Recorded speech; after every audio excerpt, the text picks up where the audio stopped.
What's up? This is Technically Correct with Tyler Bischoff. On today's show, will the Raiders ruin the tank this week? And will it be Pete Carroll's fault? And is UNLV about to win the Frisco Bowl? Are they going to beat up on poor Ohio without a head coach? And Ken Boehlke from SinBin.Vegas joins the show to talk about the Golden Knights.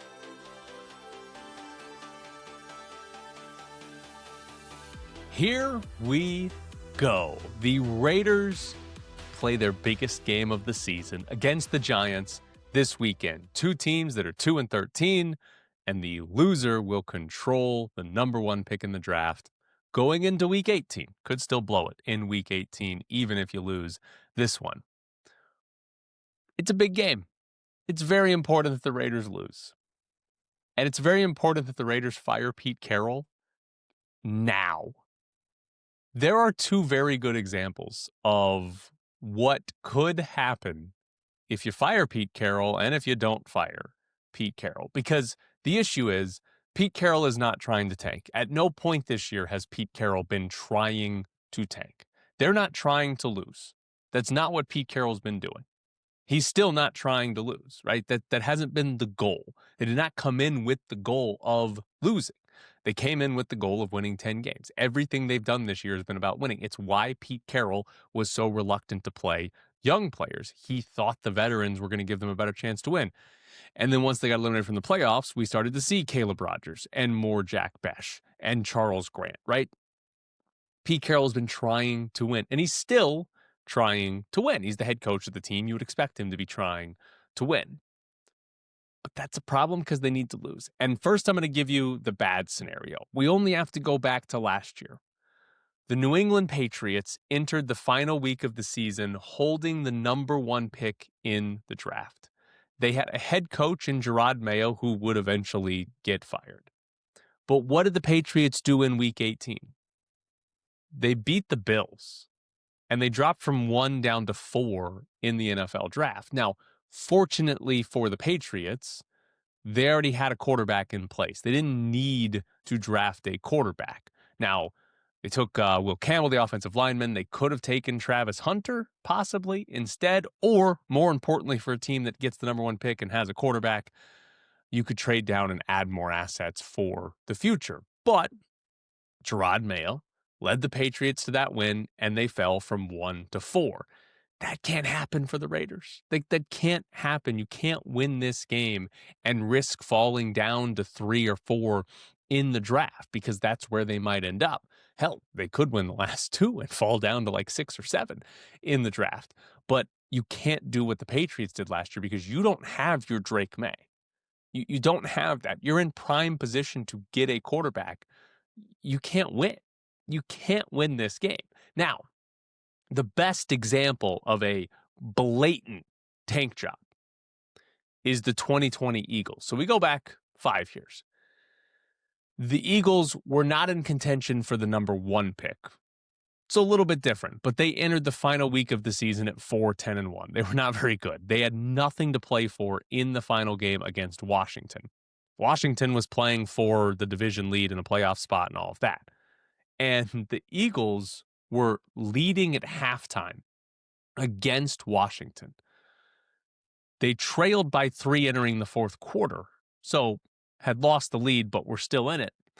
And the Eagles benched Jalen Hurts for Nate Sudfeld. Now, this was Jalen Hurts' rookie season. This was not Jalen Hurts now. We didn't know Jalen Hurts or how good he was, but they still benched him for Nate Sudfeld. They downgraded in quarterback, even though it was rookie Jalen Hurts. Boston Scott was the leading rusher on the day for the Eagles. J.J. Arcega-Whiteside was the leading receiver that day. The Eagles tanked hard with guys that are not star NFL players or not starting caliber NFL players, might not even be NFL caliber players, period. They tanked hard. And you know what the Eagles ended up doing? They ended up getting up to the 6th overall pick. Had they won that game, they would have fallen to 9. But they got to 6 what did the Eagles do? They traded back from 6 to 12, and they got a future first-round pick out of that. They then traded up from 12 to 10. They gave up a future third, and they took Devontae Smith. So the cumulative assets there was to go from 6 to 10 and add a first for the cost of a third. That's great. That is good asset management from the Eagles. They took Devontae Smith, by the way, with that 10th overall pick in the draft. Had they won their final game of the season, had they not intentionally tanked by benching their players, they would have been picking 9th. They probably don't have the opportunity to trade back to 12 and then up to 10. They probably just take Devontae Smith at 9 and they never add that extra first-round pick. That's what this is about, is setting yourself up for the future with the best possible draft pick, right? And we all know what the Eagles did after they did that tank job in 2020. They hired a new coach, and they went to the playoffs in every single year since then. It's a run of 5 straight years, at least 5 straight years, including a Super Bowl win. It is important that the Raiders lose. Pete Carroll is not going to oversee that. Pete Carroll is going to do everything he can to win the game. Pete Carroll is not going to bench players for the backups in a close game, which is what they should absolutely do. If the Raiders are winning this game, if the Raiders are close in this game, Raheem Mostert should be getting the carries, not Ashton Genty. Brock Bowers should get a chance to watch from the sideline. There aren't actually that many players you want to take out of the game, but there are some that you should. Max Crosby, I know they might have to physically restrain him, but Max Crosby shouldn't play in the second half of a close game here because it is so important to lose. So important. The Eagles showed you what it can mean to get a higher draft pick and what it can kick off. And Pete Carroll's not going to do that. We know he's not going to do that. It's not who he is. They should fire Pete Carroll. They absolutely should fire Pete Carroll today. If Mark Davis knows he's firing Pete Carroll at the end of the year, which he should know that, they should fire Pete Carroll now. Because winning this game is a disaster for the Raiders, an absolute disaster for the franchise. Because if you win this game and you're not picking first in this NFL draft, there technically is a case for second to be okay. But if you win this game, you probably aren't picking second either.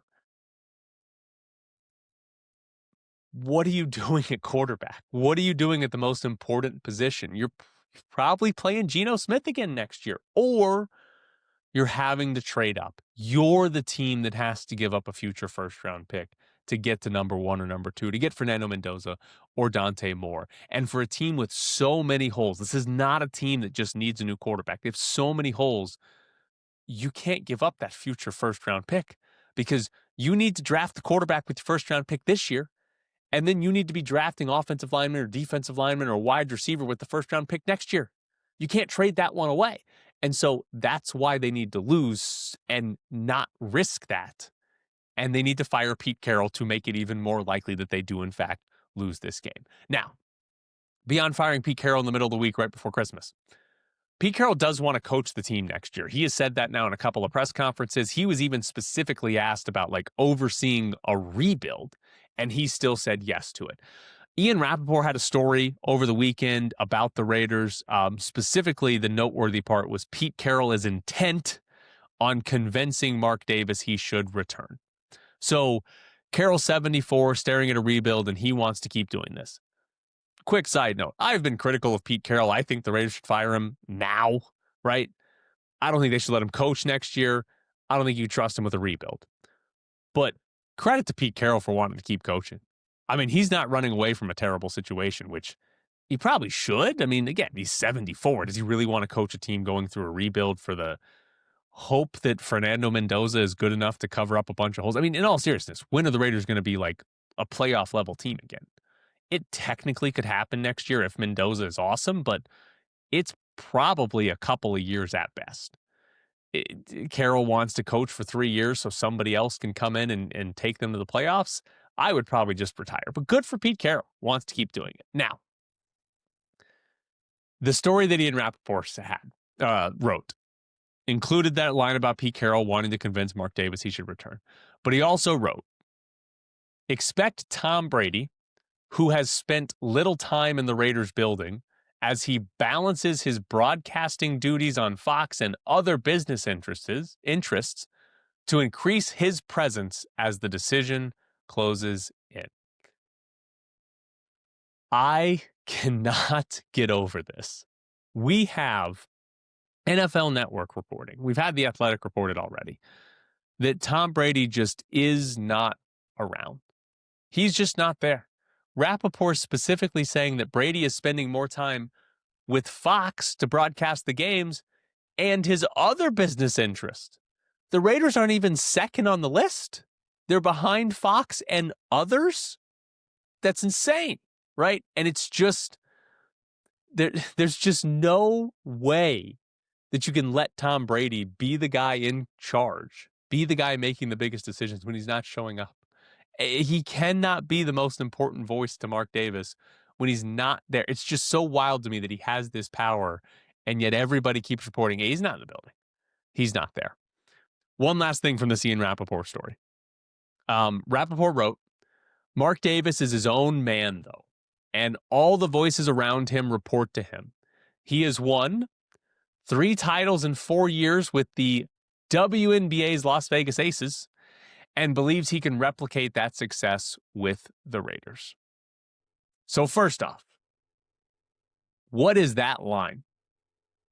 Because I am convinced somebody told Ian Rappaport that. Probably Mark Davis, because I have a hard time believing that an NFL Network reporter would on his own make a comment about, well, Mark Davis has won 3 titles with the Aces, and so he wants to replicate that. He thinks he can replicate that. Somebody with the Raiders told Ian Rappaport that, and I think it's probably might be Mark Davis himself. Here's the problem with that comparison. Mark Davis inherited A'ja Wilson.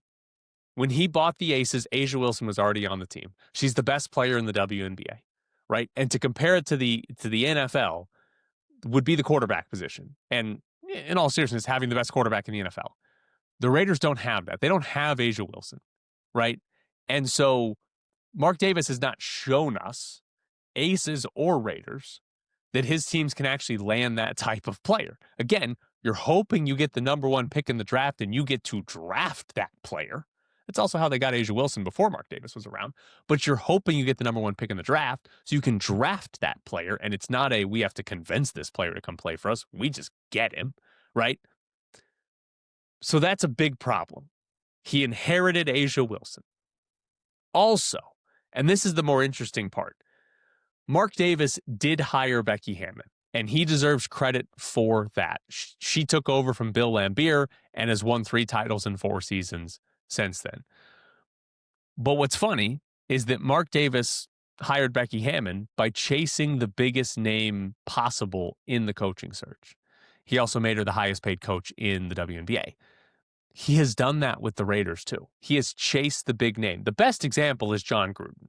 Was the big name, the unattainable name that he went out and got and gave this 10-year contract to, right? So he does that. That is how he views coaching searches. Give me a name. He wants a name. That's what he wants. He doesn't necessarily want the offensive coordinator that you haven't heard of. He wants the biggest name out there, the biggest name he can land. And it hasn't worked in the NFL, right? It worked in the WNBA with Becky Hammon. But again, inherited A'ja Wilson. Is Becky Hammon coming in and winning a championship if she doesn't have A'ja Wilson? Probably not. I don't think it's going to work in the NFL because he's shown us that it's not going to work. He's done it for years now. I just don't think that you can look at this Aces success and say, oh, Mark Davis knows what he's doing. There's a blueprint there for how to win. He's just got to translate it over to the NFL. I don't think that's the case at all. I think they've got to fall into a quarterback being a superstar. And they might do it. They might just do it, but they really need to lose the Giants. Now, this game against the Giants, I'm excited. Honestly, I'm excited. The annoying part about the Raiders being bad, while it's good for the draft pick, is that, I don't know, 4, 5, 6 games here, none of it's like the game hasn't mattered. There's nothing interesting about it, right? Like the interesting parts have been Pete Carroll's decisions on who to play and who not to play. Like, that's been the only interesting part because it doesn't matter. They suck. They're terrible. So it doesn't matter how they play against the Texans or the Broncos. It's all irrelevant. It's nothing to get excited for. But this one, I'm excited for, right? I'm absolutely excited for. It's the second biggest home game in Las Vegas Raiders history. The only one bigger is the game against the Chargers at the very end of the 2021 season when it was if they tied, both teams got into the playoffs. But if one team won, then the loser would be out, and the Raiders won the game in overtime. They kicked the field goal to win it in overtime. And as much as I love tanking, this is not more important than a playoff clincher. That is kind of the goal there, outside of winning the Super Bowl. That's the regular season goal. So I'm not going to say it's bigger than that, but it's damn close. And Raiders lose out, they get the number 1 pick, and it changes the entire view of the offseason, right? The Raiders will be able to pick a quarterback. Whether they like Mendoza or Dante Moore, they'll be able to get a quarterback that they can at least hope is the franchise quarterback, the path to competing, the franchise-altering pick. That's the best way to do it. That quarterback might be a bust. Whoever they take, they might both be bad, right? But this is what you want to be able to try or have to try, because the Derek Carr to Jimmy Garoppolo to Aiden O'Connell to Gardner Minshew to Geno Smith, that run is horrible. And no team should be trying to win with that string of quarterbacks or that type of quarterbacks. So I am excited for this one because it's actually a chance for the Raiders to lose a big game and get the number 1 pick in the draft. I'm excited. You got to be cheering for the Giants. I mean, you really do. You got to be cheering for the Raiders to lose the game. I cannot state how important it is that the Raiders lose this game. And anybody that's out there that's like, oh, as a fan, you can't cheer for the team to lose. Tanking is bad. That's not. The players don't care about it. The coaches don't care about it. You should. You absolutely should, because it is important to get the number 1 pick in the draft. Now, before we go to Bischoff's Briefs, I got something to give away. So shout out to Arnold, one of the listeners of the show. He gave me 2 tickets to UNLV's game on Monday against La Sierra. If you want to win these tickets, it's a pair of tickets to that game.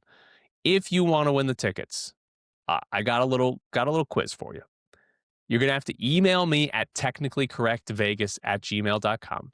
The first person to email me there with the answer to this question will win the tickets. So here's your question. Who scored the first points of this UNLV basketball season? This season, UNLV basketball, who scored the first points?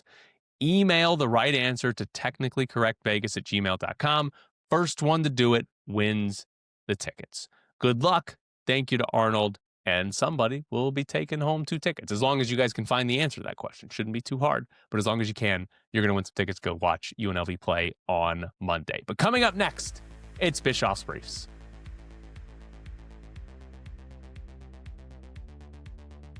UNLV and Ohio play in the Frisco Bowl tonight, 6 p.m.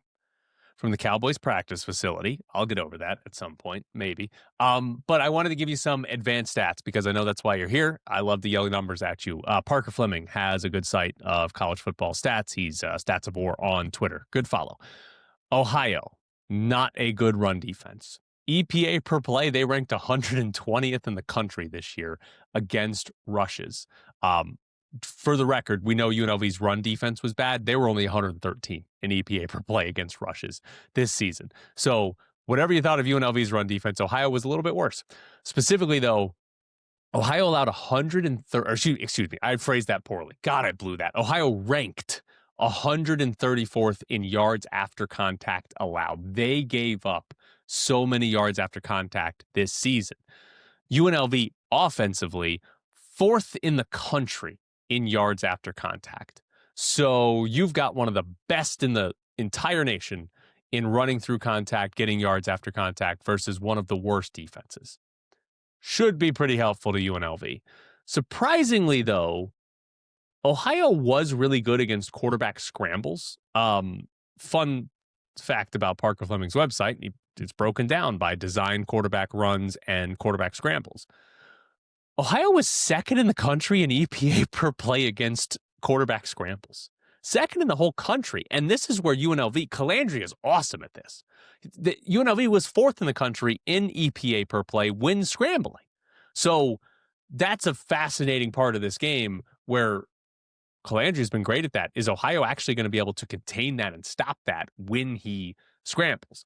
On the other side of the ball, Ohio's quarterback Parker Navarro runs a lot. He scrambles a lot as well. There's some design runs and some scrambles in there. UNLV was not very good against quarterback runs this season, designed or scrambles. So that could be a big area where Ohio torches UNLV is the quarterback run. But one big weakness for Ohio offensively, their pressure rate allowed was 43% this year, which is high. That means 43% of the time they drop back for a pass. The quarterback was under pressure.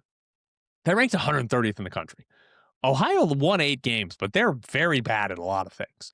So that's a big area where I'm guessing UNLV is going to get some pressure on Navarro. I guess the question is going to be, does he get sacked or does he get away and scramble and get down the field and pick up a bunch of yards? That might be what decides the game. Does UNLV actually finish off some sacks or not? Using Parker Fleming's numbers, 56% chance for UNLV to win this game. Honestly, it feels low to me. I expect UNLV to win. Ohio kind of fits in line with a lot of the Mountain West teams that UNLV beat this year. I know they barely beat a lot of those teams, like an Air Force or a Utah State. So maybe I'm a little too optimistic, but it's a bowl game, and Dan Mullen, UNLV didn't have anybody opt out. So I don't know why they wouldn't win this one. Dan Mullen did say Ohio's going to play hard because their head coach was banging a student and got fired for it. So maybe that's the motivation Ohio needs, and UNLV is going to be in some trouble. But I think they win. I think they win this game. I don't want to say easily, but I do think that they're going to put up a ton of points on Ohio's defense and win this game. I don't know. Can they score 50? Can I say, let's say 51-38. That's my final score prediction for you, for UNLV. Golden Knights are back in action. They're hosting the Sharks. It's the last game before Christmas. Interesting game, too, because Golden Knights are not going to have Shea Theodore or Jack Eichel. And I'm not really sure how good this team is without those two players. But if the Golden Knights are still a playoff team without those two players, they're better than the San Jose Sharks. Right? That's a team you're better than if you're still a playoff team without Eichel and Theodore. If the Golden Knights are in danger of slipping out of the playoffs with no Eichel and with no Theodore, the Sharks might be better than you. Because you go through just the Pacific side of this. Anaheim, Edmonton, no Eichel and Theodore, those teams are going to be better than Vegas. The Kings, probably. But then you get to the Sharks, and that's a team where you're like, they're not that good. So even without Eichel, even without Theodore, put Carlson in there as well, they might be better than the Sharks still. I don't know if they are, but that's why it's kind of an interesting game, because I feel like this is sort of the basement of those tests for, can you stick around the playoff race without Eichel and Theodore? And how long are they going to be out? It's going to be the important part of that. Because if it's short term, sure, you can be bad for 3 weeks and it's fine. If it's 2 months, you might be in some trouble. So I'm actually fascinated to see how they look in this game, because they didn't look good against Calgary. They did not look good against Edmonton. Do they look any better in this one? Maybe. Also in the NHL, fun story here. Kind of a nerdy stat story here, but Jesse Granger and James Myrtle of The Athletic had this. Shots on goal in the NHL are down. From that story, entering last weekend, goaltenders were facing an average of only 27.9 shots against per game, the 5th fewest since the league began tracking and publishing shot data 70 years ago. And the why is great. The NHL is finally tracking shots on goal properly. It's nothing that the players are doing differently. It's just how they're keeping stats. And the best example is a glove save. So if a player shoots and the goalie catches it with his glove, we always see the fake windmills. They catch the puck here, and then after they catch it, windmill their arm up in the air like a bunch of losers. Goalies are all fakes. But the shot was going wide. The shot was wide of the post. It was never going to be on target. It was never going to go in the back of the net. That is not a shot on goal.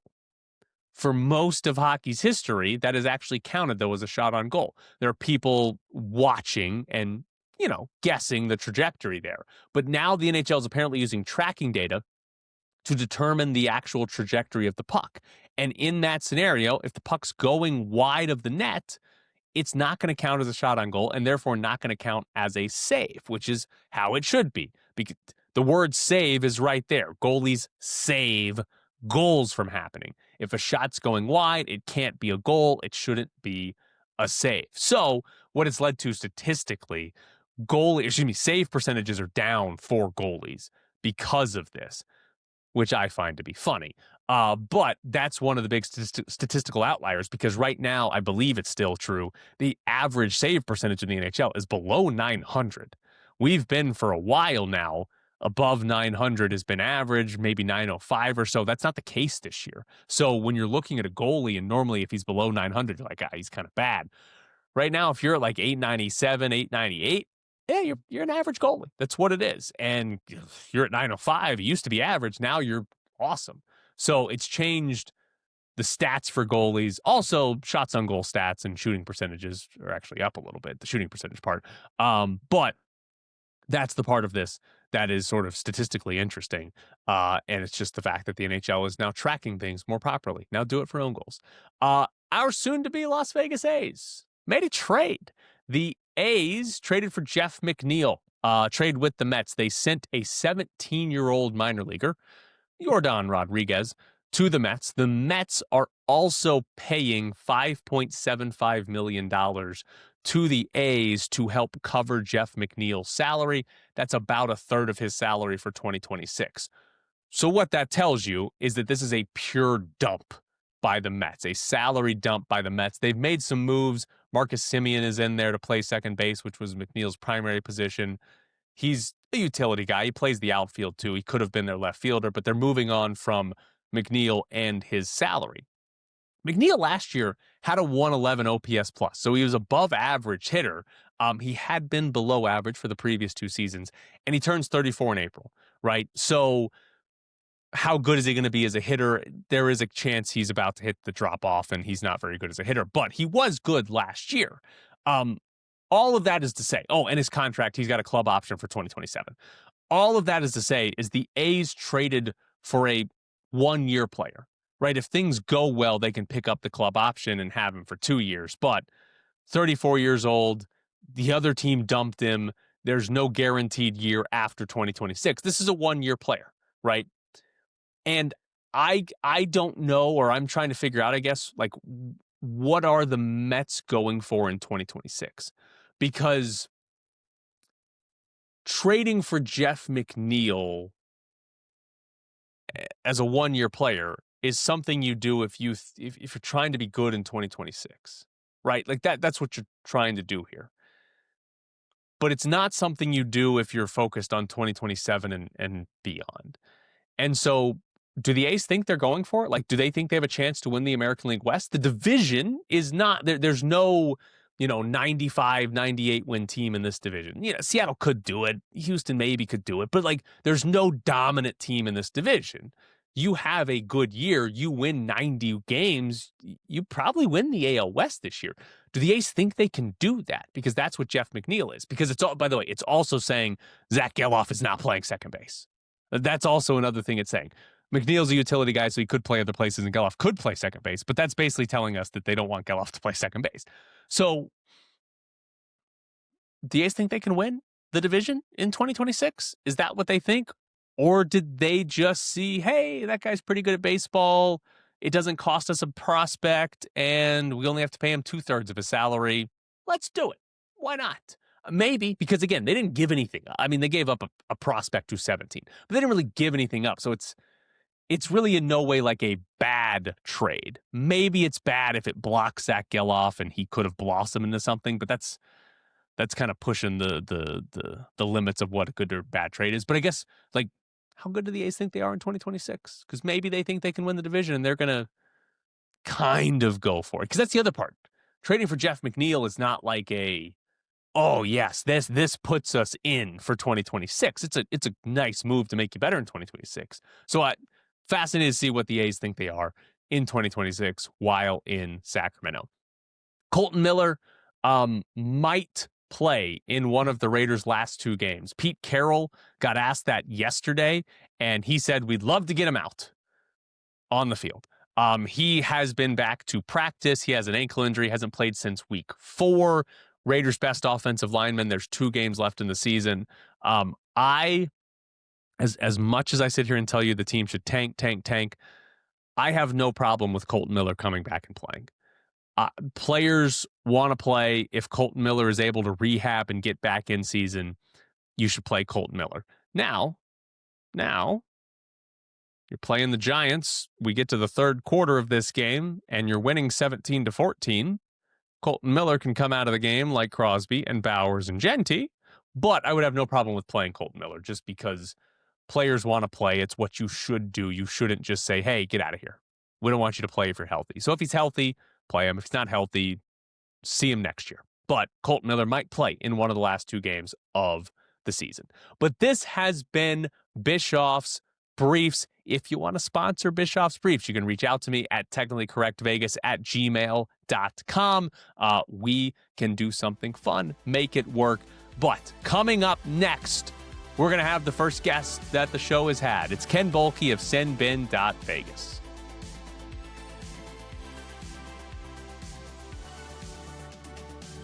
He is Ken Boehlke from SinBin.Vegas. I assume most of you watching or listening know who he is. If you don't, he's bald. Hi, Ken. Hello. Why do you hate Mitch Marner? I don't hate Mitch Marner. Why do you think I hate Mitch Marner? Why does everybody hate Mitch Marner? Because they think he should score more goals, and he doesn't score that many goals, though he did score a goal last game. I think people are just trying to figure out, why does he not look as awesome as $12 million you would think you were getting, right? Like that Jack Eichel, $12 million. Guy's amazing. He's always amazing. McDavid, Draisaitl, name the other $12 million guys. He doesn't always look like that, but then the stats come up and they're there. So, okay, how should we judge Mitch Marner? Because I'll give you the very reductionist take. None of this matters until it's the playoffs. Correct. If he scores 12 goals in 3 or 4 series, it's the greatest signing or trade then signing they've had. If they get eliminated and he's got 1 goal and 2 assists across 2 series, is that it? None of this matters? At least in the short term, yeah. I think if he had 40 points this season and then he scores a bunch of goals in the playoffs, we might have a different feel. But he's doing pretty much what we expected to happen in the regular season. Bunch of points, not as many goals. Impact is hit or miss. I guess we maybe expected it to be a little bit more. It was certainly there in the comeback of the last game. But then, yeah, if it goes to the playoffs and what everyone was saying in Toronto ends up being the case, which is the guy can't score in the playoffs and he doesn't play a playoff style of game and he ends up with 1 goal over 12 playoff games, say that's what it is in 2 rounds, yeah, that's going to be a problem. And that is how it's going to be judged. There's no question about it. Is he a good center? They were down 4-0, and then all of a sudden they put Hurdle at center. I don't think it's his fault. I don't think he's a center. I don't think he's going to play center. I don't think it necessarily even makes sense in Cassidy's system. Usually the center has to be down closer to the goal, and he likes to be more up in the zone, allow the defenseman to get activated, that type of thing. Is better for a winger. I think long-term he's going to be a winger. I think that's not surprising, but I don't think he's a great center. I don't think he's terrible, but I don't think he's great at it. Okay, the idea of him playing center or Riley Smith or Barbashev, whatever they're going to do, it's because Jack Eichel's hurt. I know you've called it coin flips. I've been saying this team goes to overtime with everybody, and if not, they lose or win by 1 goal every game they play. And so that screams average team, even if their analytics say they're a top 10 team, even if their points percentage does. If every game you play is 1 goal, it seems pretty average. They don't have Eichel and Theodore, and for how long, who knows? Are they a playoff team without those two? In theory, they'll be back and they will be in the playoffs. But for however long those two are out, is this even a playoff level team? Probably not. I mean, it's so hard because what is a playoff team? The current answer is the Utah Mammoth. And it's maybe they are as good as the Utah Mammoth. But then again, it's you watch the last 2 games and even the game against New Jersey, and New Jersey's there without their 2 best players, Timo Meier and Jack Hughes didn't play in that game. So the Golden Knights were basically in the same place, and that was your classic coin flip. These last two have not been coin flips. I know the last one gets to 1 goal and it's close. Oh, look how great we play when we're down by 4. That to me means nothing. But like, no, probably not. They're not that good without their best forward and their best defenseman. That's not terribly surprising. And their best goalie. We don't even mention that. I mean, I don't know that that would make as much of a difference as Eichel or Theodore, but they're also down their best goalie and William Karlsson. Like, they're down a lot right now. Are they a playoff team? If this was the roster moving forward, I would say, and you're going to like this one, they would be a coin flip to make the playoffs. So, okay, assume they're healthy at some point and those guys are back. And I know that's stupid because somebody's going to be on long-term IR at every point of the season. But assume they're healthy. How good do you actually think they are? Like, I feel like they are better than a coin flip team. They are better than an average team, even if they haven't really, it doesn't look like it when we watch them. But like, how good do you think they are? Can they win the Stanley Cup? Probably not, because of the fact of how stacked the Western Conference is. Like, I would probably put them behind Edmonton, which means it would be at the moment, and I'm not fully sold on Minnesota, but at the moment it would be Colorado, Dallas, Minnesota, Edmonton, then Vegas. And that's a fully healthy Vegas, everybody in the lineup. Other conference, they might be better than everybody in the other conference. So that's where it gets a little tricky, is like, they're definitely a top 10 team. They're almost certainly a top 8, 7, somewhere in there. But because of the fact that, like, what the path's inevitably going to be, like, I don't think anyone can sit here in the late December and say you can pick any other team other than Colorado to win the Stanley Cup. Like, it seems ridiculous to do that. They don't lose. They never lose. So why would you think they're going to lose 4 out of 7 to anyone? I don't think they're going to. I can't predict the Golden Knights to do that. But I can predict or say that if the Golden Knights are fully healthy, they're good. They're very good. They're just not as good as the best team in the league.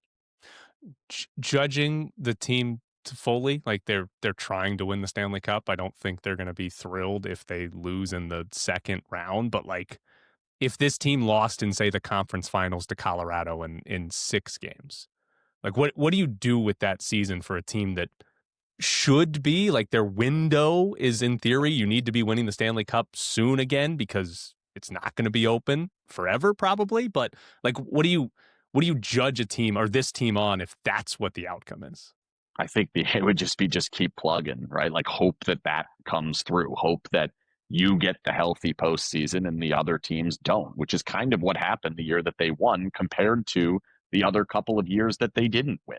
Like, they're good. They're in a position to continue being good. What the window is confusing, and like, I'm in the same place as you. Like, yeah, it seems like you're in a must-win now window, but at the same time, it's like, well, all right. Well, what happens when William Karlsson and Braden McNabb aren't in the lineup? Well, they'll probably go find replacements for William Karlsson and Braden McNabb. They did not for Alex Pietrangelo, but that's also somewhat late in, like, they knew that right after the season. They ended up going and doing Marner. Wouldn't shock me if that's the next place they're looking to fix. So, like, the window, I think, is going to continue shifting. The only way the window actually closes is if Mitch Marner's not good, or Mitch Marner's not, like, the combination of Marner and Eichel can't be Stanley Cup competitive. And we don't know that yet. Like, so far, it looks like they're probably not, but also it's been 30 games and they've had injuries and Stone wasn't in and all of these different things. I don't think you could say that yet. So I wouldn't say the window's closed at all, but also I don't think the window is reliant as much on some of the older guys as I initially thought, because Marner and Eichel are there.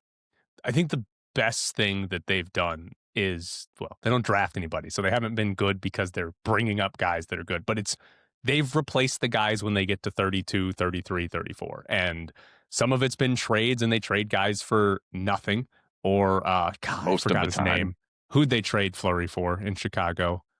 That was Mikael Häkkinen. Häkkinen, yes. You trade guys for nothing, or they let Marchessault go, or Pietrangelo gets long-term IR retired. Like, they've found different ways to do it, and then they replace them with signing or trades of guys that are 27 instead. I think it's the best thing they've done as an organization. I also don't know how long you can keep doing that, because across all sports, nobody does that. Like, this is not a thing that's like, oh yeah, you just get rid of the 32-year-olds and replace them with 27-year-olds, because usually the 27-year-olds aren't just available for you to go get, but they've done a good job of that. And I think you're right. Like, if they miss pretty heavily on one, if Marner is like, that's it. Or obviously if Eichel's like, oh, he's done for a year and a half, that's a big issue too. But I think that's the most impressive thing. But I feel like at some point they're going to miss on back-to-back ones, and all of a sudden it's, they're struggling for a wild card spot, and it's kind of like, oh, this might be actually the end of the window. But I don't know when that happens. That may have already happened. Like, yeah. I think there was a shift at the deadline in 24. So they had won the cup in 23. They brought back everybody except for Riley Smith because they had to do something, and they prioritized Ivan Barbashev over Riley Smith. Probably ends up being a good thing. Bring Riley Smith back twice. Whatever. But at that moment, it was like, okay, we're going to make two big time moves in that replace 32 for 27 thing. And that was Hurdle and Hannafin. They've both been all right to good. Have they been better than their salaries? I don't think so. I'm not sure. I would say probably not. So like those two, then Marner, now you're going to have to find number 1A defenseman if Theodore is not that. And that's still a little bit up in the air. He's kind of been it this year, at least defensively. Offensively, it hasn't been as good. And then he's not on the power play. So if it's like it's always going to fall at the feet of Marner because Marner's this hot button issue. And you started off the interview asking me if I hate Mitch. Like, that's just the way it goes. That's how it's going to go. It was Eichel for a little while. It was Pietrangelo for a little while on that. But like, that's what's tricky is like they may have already started to do that, and the packages that they gave up to get those two players are way more impactful than what they gave up to get Mitch Marner. It was $12 million and or Nick Waugh, which they didn't even have to do, but they did because they wanted the extra year that they didn't actually want, that Mitch Marner wanted. I still I'll never understand why they did that. No, it was good for them, Ken. It was good for them. That's right. Definitely good for the team. No tampering. But, and I don't buy the tampering thing for the record, but like, that's the part where like, yes, you have to get it right over and over and over again. But what I think is going to get lost in a lot of this is what you said. Like, they were pushing for a wild card spot. That in most NHL circles is still considered good. Like, most people still consider you're in the mix for the playoffs. That's a good team still. But that's probably not a good team. If they miss the playoffs with this roster, with this amount of salary cap, like, it's a disaster. And it's like everything needs to be changed if that's what happens. Injuries aside, like, it can't happen. So like, where they were Stanley Cup champions, add to their roster, go into the 2024 playoffs playing a very good Dallas team, but a very beatable Dallas team, we have now learned. A Dallas team that did not make the Cup final last year or the following year. Lose that series when you were $12 million over the salary cap, and then the following year, Minnesota, not a great series there, get blasted by Edmonton. What does it look like? If it's a loss in the first round here, or beat a crappy team and then get blasted by Edmonton or Colorado or Dallas or whatever, like, you're heading the wrong way. And that's where we're going to have to look back at it and say, all right, well, is this actually working? Or is this just treading water to be an okay team? And then you're the Minnesota Wild from the last 20 years before this one, which is just, they're always around, but they're never going to do it. For the last 2 years, we have not thought that this team was going to win the Stanley Cup. And so far, they haven't since the year they won it. Even that year, I wasn't even sure, which maybe that's on me, not them. I don't know. You didn't believe in Aiden Hill coming out of nowhere to be the best goalie in the playoffs? They didn't believe in Aiden Hill. They Laurent Brossoit gave up like 7 goals and they put him back in there. So, okay, let me give you my theory on why Vegas might actually still be good for a while. And it's trying to predict how billionaires are going to spend their money, but the salary cap's going up a lot over the next 3 years. And The Athletic had a story about this where it was like, are all of the teams going to spend to the cap or close to it? And the comparison that I've thought of is it's baseball, where you have so many owners that just don't spend money, and then other owners that are like, well, of course we're going to give Shohei Ohtani $1 billion, but we're going to pay it in 12 years. if there's a split with the cap going up where 10 to 15 owners decide we're not going all the way to the cap. We're sticking around 90 million. You guys have fun at 110 million. Bill Foley's not going to be that owner. They're going to be spending there, and there's going to be a talent differential, I think, that's spread across the league if that happens. I don't know if enough owners are going to say that, but I think if they do, that's going to give the Golden Knights an advantage, and it's going to be even easier to replace the 32-year-old with the 27-year-old, because when the 27-year-old is going to get paid and it's an owner who doesn't want to go over 90 million in cap, we're trading him, like what happens in baseball. So that's sort of my optimistic where it's like, Bill Foley's money might simply keep them competitive for a long time if other owners are like, no, thanks. And bigger part of that, baseball, half the teams don't make the playoffs. Hockey, they do. 50% of the teams make the playoffs. Like, that's a huge number. And if you're telling me, even if it's like you're saying maybe it's half the owners don't spend up to the cap, if it's 6, now you're talking 16 out of, what is that, 26 teams? Like, there's only 10 teams that are trying that don't make it. And then inevitably some of those 10 are going to be doing the rebuild thing.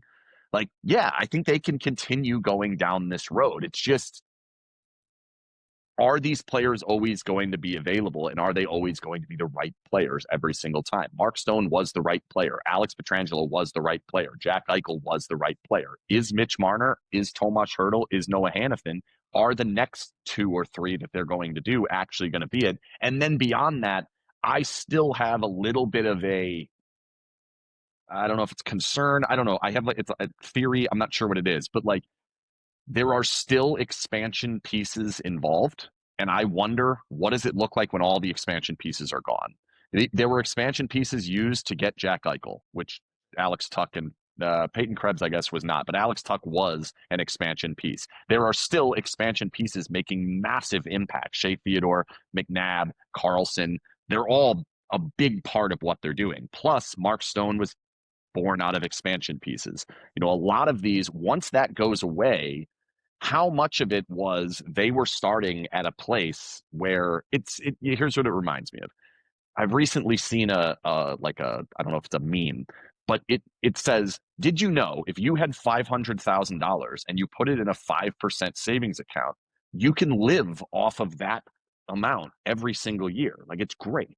Just do that. And everyone's like, well, wait a minute, I don't have $500,000. Like, I think they might have started, and I'm not saying the rules were better or not. I'm saying they dominated. Rigged it for Vegas. Unbelievable. Yeah, they dominated the expansion draft. They got so many assets out of the expansion draft, and then also picked a good enough team where there were a number of players that were good. They started at a place no one has ever started before. So now when we're comparing them to other teams in the salary cap eras, it's like, well, it's different because they started in a different place. They had $500,000. They're dealing with the dividends. Well, what happens if the dividends shut off? What happens when you don't have any of that anymore? Because if you take out all of the expansion pieces, it's pretty shallow all of a sudden. Like, it doesn't look like the same roster. And that's what we're seeing. Carlson's not there. Theodore's not there. That's just 2 of them.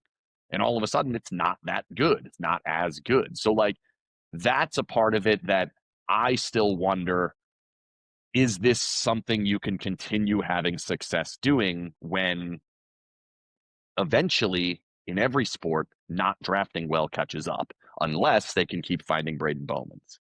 All right. I want to come back to the right now. Best 4 healthy centers on the team right now are what? Currently? Yeah. Like their next Hertl, game. Yeah, Hertl's 1. Howden's 2. Sissons is 3. And then I would probably go with, I didn't like how Barbashev looked either, but I would probably lean towards him. I think he's a better option than Smith. I wouldn't mind them looking at Lazinski, just because I think it would put some fresh blood into there. I think he can play third line center, chuck him with Bowman. He's played with Bowman in the AHL a little bit. Doesn't matter, Sod, Smith, whoever you want to put on the left there. I would probably go down that road, just because I think they're going to be better off long term with Barbashev in the right place, Marner in the right place, Stone in the right place, Smith even in the right place, which is left place for him. But I would probably go with Lazinski as the option, but is he the best of the four? No. Barbashev's probably better than Lazinski at the NHL level playing center, but Lazinski, you don't have now you don't have Barbashev on the wing, which is useful. Okay, that's a terrible list. So I would agree. That's not good. Yeah, it's not great. Not knowing exactly how long day-to-day Jack Eichel's out, and what was he, week to week, and it's almost 2 months now on Karlsson? Oh yeah, that one. Yeah, that one's. Yeah. We don't know what that one's good. I don't think that one's anytime all that soon. But also, there's rumors that maybe it is sooner. I don't know. We'll see. Do they trade for a center? I don't think so. And the reason I say that is because can you reasonably look at a team that is 16-8? And I know loser points are ties, and you did your little thing, and I like your little thing about how they're. What's the record now with ties? I'm forgetting what it is right now, but it's like they have 13 wins, and then there'd be 11 ties, and then 8 losses. So it's in soccer terms, they're like mid-table, right? Elite Great soccer record. Way to Elite go, soccer record. Bournemouth. But they're what happened to them? But like, I don't think it makes sense. 16 wins, 18 losses. And you're going to now throw more money or throw more assets. Like they could have traded a second-round pick for Phil Deneau. I don't know if they would have actually wanted to do that in the division, but like Phil Deneau's good. Phil Deneau's been a problem for the Golden Knights. They could have gone that route. That was worth a second-round pick. That guy doesn't score either. So a center that scores is going to be worth a bunch. And moments ago, I just found out that their best prospect got injured in World Juniors. Again, it's fine. Injured players always get traded. He'll be fine. Injured like 6 times since they drafted him, Trevor Connolly. Not injury prone. Not a problem with this organization. They'd never have guys that get injured multiple times. No comment. There's stacks of literature. Some are this high, some are this high. Lots of stacks of literature. They're out there. I don't know. It's like trying to figure out this team at the trade deadline because they generally make a move. And right now they need a center, but sure, by the time the deadline gets here, they might not need a center. I think it's interesting. You say, like, should a team with this record be willing to pay a second round pick or more? When I feel like Kelly McCrimmon's going to look at it as we got the loser points. They have the best record by points percentage in the Pacific. All we got to do is win against 2 Pacific teams, and we're in the conference finals. Of course we're going to go for it. Whether he thinks it's a center or not, of course we're going to go for it and make a move. Yeah, but he also last year said it was impossible to predict that the scoring would dry up in the playoffs when it wasn't. It was the number one question and sometimes, about the team the whole year. Sometimes they have actually, even though I understand they make moves every single time, and they probably will do something, but this could be an example of utilizing the deadline to make your team marginally better this year, or maybe not even, doesn't even really matter, but utilizing that opportunity to make them better next year and the following year and understand what is it going to look like moving forward. They've done this in the past. Like you can make an argument the Eichel thing was that. You can make an argument the Stone thing was that, where they look at the prices and the availability of player at deadlines in a much different way than a lot of other teams do. And so I think it is possible that they could take this deadline and say, all right, let's find a guy with term. But spending a second round pick on a guy who's an unrestricted free agent makes little to no sense at 16-8. If they win 7 games in a row out of the Olympic break and that's what it looks like on deadline day, all right, fine. Like, no big deal. And then there's the goalie thing. Like, a lot of people want them to just ship Aiden Hill out. And I think it's ridiculous when you consider that he just signed a 6-year-long contract. He's played 5 games. All right. So I want to ask you about Aiden Hill. He's just started this contract. They have Carter Hart here. Carter Hart is on a relatively cheap deal. I don't think there's contract-wise, it's not like, oh, Carter Hart is clearly here to be the starter because look at his contract. It's not that big of a contract, but it's more clearly here to be the backup over Akira Schmid. Right. Like, I think giving him, and then also I think the contract indicates we believe he's going to be worth more than $2 million next year. So that would be more than just a backup. He's more in a 1B than what Kira would have been as a backup. Do you think and they is the front office mostly, do they want Carter Hart to be the number one goalie? I think they would love for that to be the case, sure. But what does that even do for you? In the short term, it's nice. He's okay. He's better than Akira Schmid. You do better in the short term. Cool. What that means next year is, I guess, then you could get rid of Aiden Hill and then throw $6 million at something else. But if that were to be the case, then 2 years from now, when that contract is up, he's now making more than Aiden Hill's currently making. So it only fixes the problem for the next 40 games plus the playoffs, 50 games, and then next season. And that's only if you get rid of Aiden Hill or Aiden Hill's on long-term IR, which I guess could happen. I've seen that happen before. But I think it's a short-term Band-Aid that is trying to win a cup. And I maybe I'm crazy. I still watch Colorado play hockey. Turn on a Colorado game. I beg anyone who watches Golden Knights games every night, turn on a Colorado game and tell me that this team is in the same stratosphere as that team. They're not. That could change by the time the games actually matter, but right now they are not. And they're coming to Vegas in a week here. We're going to get to see it live. Do they want a Carter Hart to be the starter? I think that would be great. A $2 million starter is awesome, but it's only next year. It's like rookie contract on a quarterback. It only works if you win in that window. And are they going to be able to make the moves with $6 million to all of a sudden be a team that scores more than 2.6 a game and is being outscored at 5-on-5? I don't know.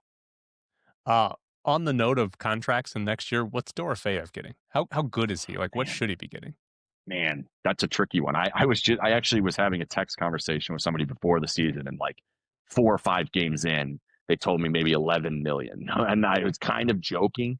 And then I was like, yeah, that's not happening. He's like, well, probably at least 7. Then I thought about it. I'm like, yeah, he might end up getting 7. But then now we're at 24 consecutive games without a 5-on-5 goal. 24 games in a row without a 5-on-5 goal. That's not great, especially when you consider last year when he went out in the playoffs, Victor Olofsson filled in, and there were a couple of times where Victor Olofsson also took the role in the regular season. It was identical, no change at all. Victor Olofsson's a $2 million player.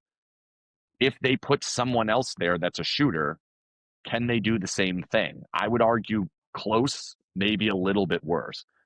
I think right now, if I had to sign into a contract right now, I'm probably not going beyond about 4.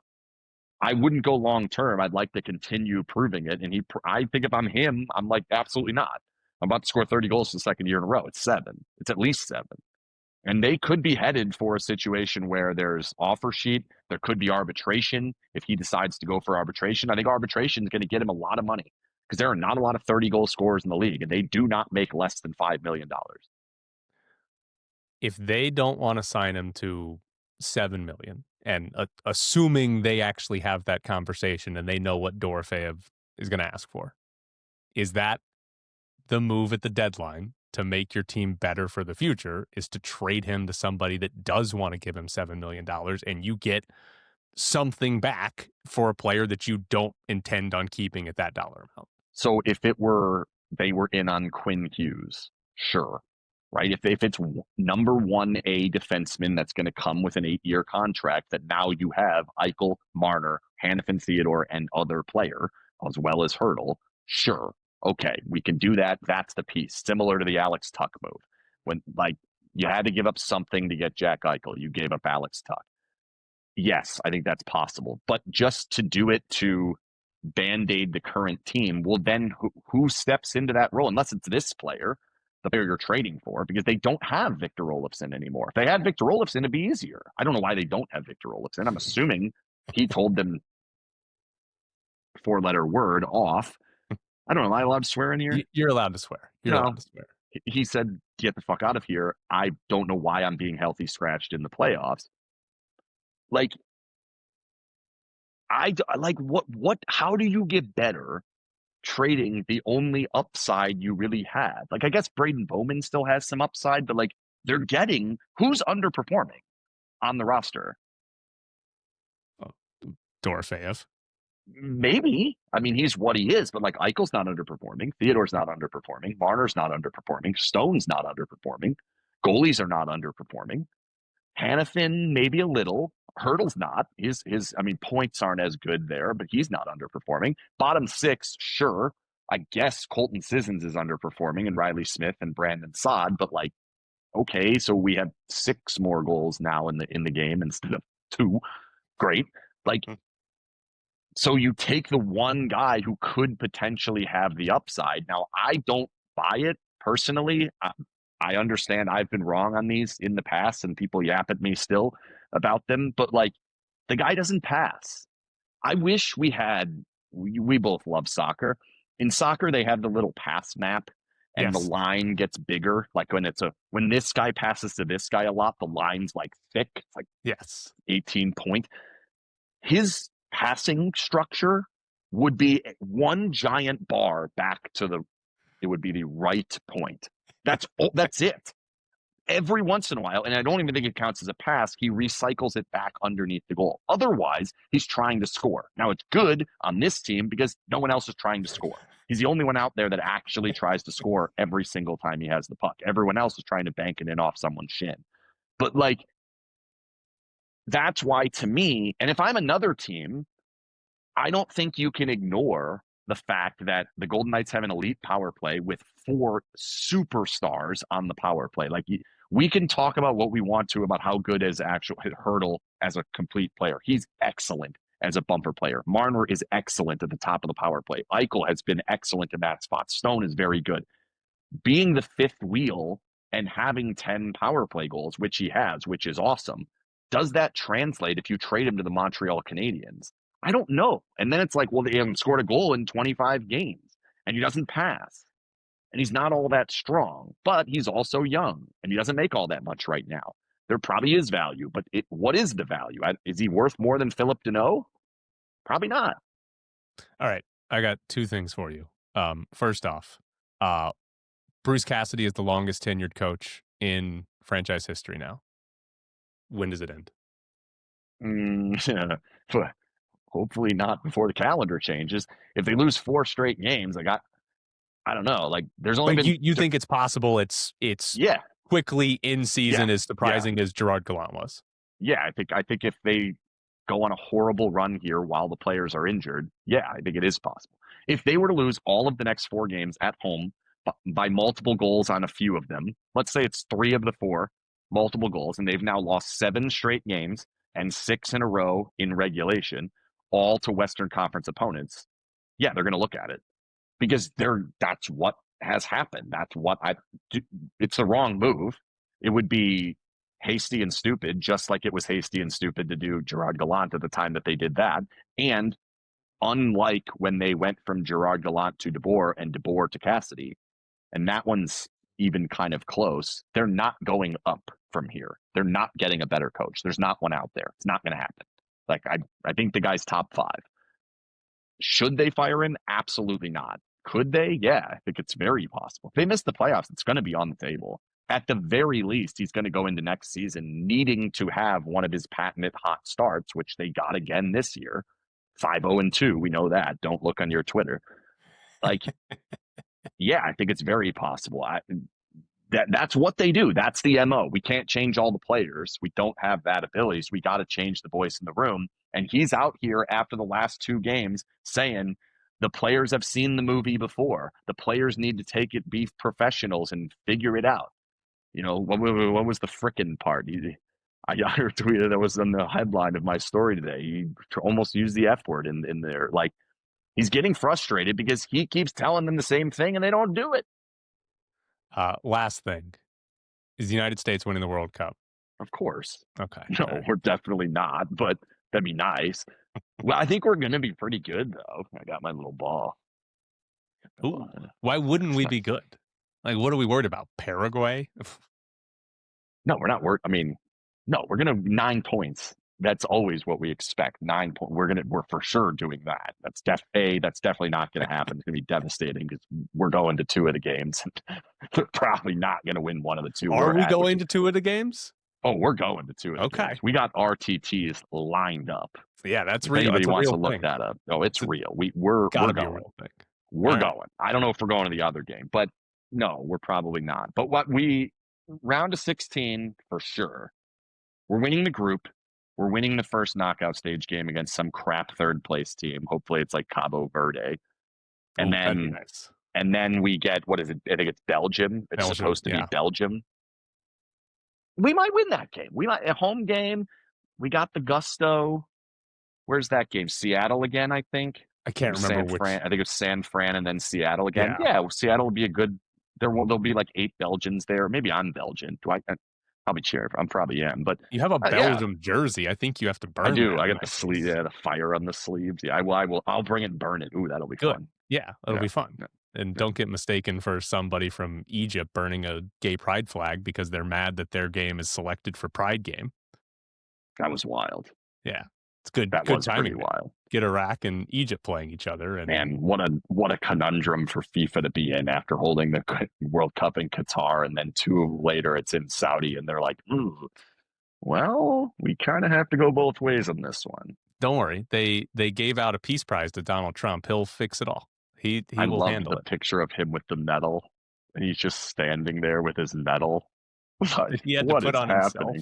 They didn't have somebody to put the medal on. That event should have been in Vegas too, which is such a shame because it would have been hilarious. Because then the whole thing would have been projected all up on the sphere, and he would have been all full size Trump with the medal on the sphere. It would have been incredible. Like that's what this is about. That's what makes the World Cup. That's why I'm pumped about the Olympics. Like whatever is occurring with Jack Eichel in the Golden Knights, we need to set that aside for a moment and realize like we must win over Canada, over in Milan. We need him back for that at the very least. So that's what I'm worried about. Granted, Golden Knights are going to be out of the playoffs by the time that happens. We'll figure that one out later. But as long as we beat Canada, we get our own little medals, the correct color this time. You know somebody's getting hurt against the boards because the rink is like 4 feet too short, and the NHL is going to lose its mind. It's 3.5 feet short, but it's actually wider by like a quarter of a meter, whatever that means, or something. But that's so ridiculous that they're complaining about that. Like, what a joke. Nonetheless, we need to win that. Like, we lost 4 nations. We need to win that because we can't have this happening again. They don't have goalies. Their goalies are awful. And their only good goalie, Aiden Hill, is hurt. When's Missouri's playoff game? Yeah, we don't do that. Okay. Ole Miss is going to win. We got a new offensive coordinator who, from what I understand, runs the ball only, which is nice because our only good player is the running back. Yeah, and the quarterback just transferred, so unimportant. Okay, all right. Never is. You don't need a quarterback.